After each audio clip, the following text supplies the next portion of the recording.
Hi, I'm Trent Reedy. Welcome to my second video. Thanks for watching.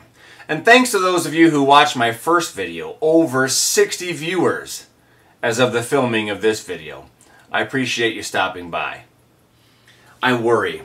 I worry a lot about what my readers will think of my books. I worry about what viewers will think of these videos. You know, that maybe there's somebody out there who watches this and thinks, oh my gosh, this guy is so full of himself, talking about himself and his books all the time.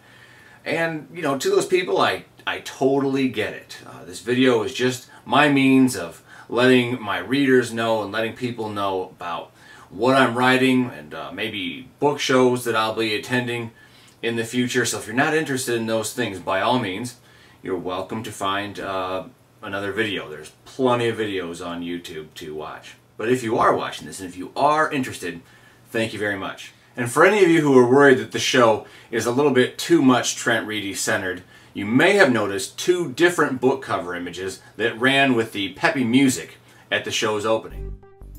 For those of you who missed it, here are those two gorgeous covers once again. And there's going to be a subtle hint about what's coming up today. Today, I'm totally jazzed to have as a guest author of middle grade novels Flutter and Tracing Stars, Erine Moulton. Erine, thanks for joining us. I want to talk about your new novel, Tracing Stars. I read it, I loved it, but nobody wants to hear me talk about it. So Erine, tell us a little bit about what Tracing Stars is all about. So what is Tracing Stars about? Tracing Stars is a summer story that takes place on the coast, and it revolves around Indy Lee Chicory and Owen Stone and their search for a golden lobster, the lobster Monticola, as well as their search for acceptance. It involves a lot of other things, a couple high-speed chases. It involves a tree fort that they build, and a secret tree fort, a secret hideout, and their days in the theater. But ultimately, it's their search for individuality and acceptance. One of the things I love about Tracing Stars is the uniqueness of the protagonist, Indy Lee Chicory. And she has a pet lobster, a pet golden lobster. And I have to be honest, when I first heard the descriptions of this book, that the protagonist, this girl, would be looking for her pet lobster, I had my worries, you know, how is this going to work? A pet lobster?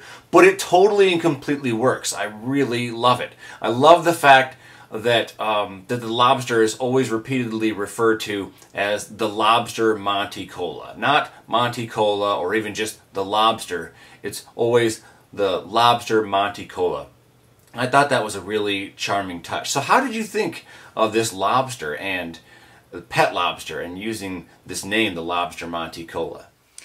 I want to say that Monty was the beginning of this whole idea. He was what sparked the premise of the story, but I really can't. Monty was one of the very last pieces of the puzzle to fall into place. I received an editorial letter from my editor at Philomel, Jill Santopolo, and she essentially was struggling with Indy. Obviously, I was too. And where Indy came from and what her background was and really what her voice should actually sound like. And once I examined her a little bit more and looked at her background, looked at her father as a fisherman, her growing up in the seaside town, and everything that involves, all of a sudden I started thinking, well, what kind of pet would she have? And immediately thought of a lobster, but I didn't want it to be just a regular red lobster. It had to be as unique as Indy, and so then I was doing a little research, and there's a blue lobster, which is one in every million or 2 million, and then the golden lobster, which is one, they think, in every 30 million. So they're very rare, and so I thought that would be perfect. That would show Indy's uniqueness and individuality, and it would be a great pet for her to have because she would know how to take care of a lobster. Not a lot of kids would, but Indy would know. So I said that is the character that she'll have with her. But the name, I don't even know where the name came from. It just kind of popped up in my head once I started hearing her talk. So she said, me and the lobster Monticola. And her voice is very rambly. It goes on and on and on. And so that's what she would say. She wouldn't just say Monty, though she occasionally calls him Monty, but no one else would. He's the Lobster Monticola. And once I heard the name the Lobster Monticola, I was able to then understand his story and how he was brought to Indy, and it all has to do with Coca-Cola and a fishing trip. And yeah, so that's essentially Monty. He was one of the last things to come, and actually once I realized he needed to be there, everything else fell into place. Everything locked and all fell in line. So thank God he arrived. Now, I understand that you have a theater background, and the kids in the book are involved in some community theater. How did your theater background help you out with this novel? How does it play into the way you wrote this? Yes, I do have a theater background. I started theater when I was in 7th grade, and I've done theater all the way up through my college career and then beyond. I went to Emerson for theater studies. I focused on lighting design, and then I worked in the theaters in and around Boston for a couple of years while I was pursuing my MFA in writing at Vermont College. And even at Vermont College, my critical thesis was on lighting and how writers use lighting as the objective correlative. So theater has influenced me in my writing from the beginning till now, essentially. I look at scenery a lot and how and setting and how that works. The theater aspect of Tracing Stars was important in a couple of ways. Yes, it was easier for me to write the theater into the story because I have a theater background, so I could use some of the technical language. At one point, Indy Lee goes downstairs and she sees the lighting people pulling safeties off of the lights and the source fours.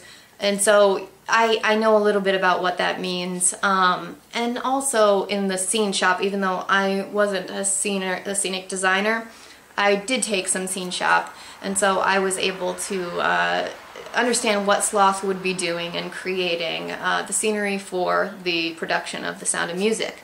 It was really important to me to have her with the scenery instead of any other aspect of the theater because she would need to have access to building supplies.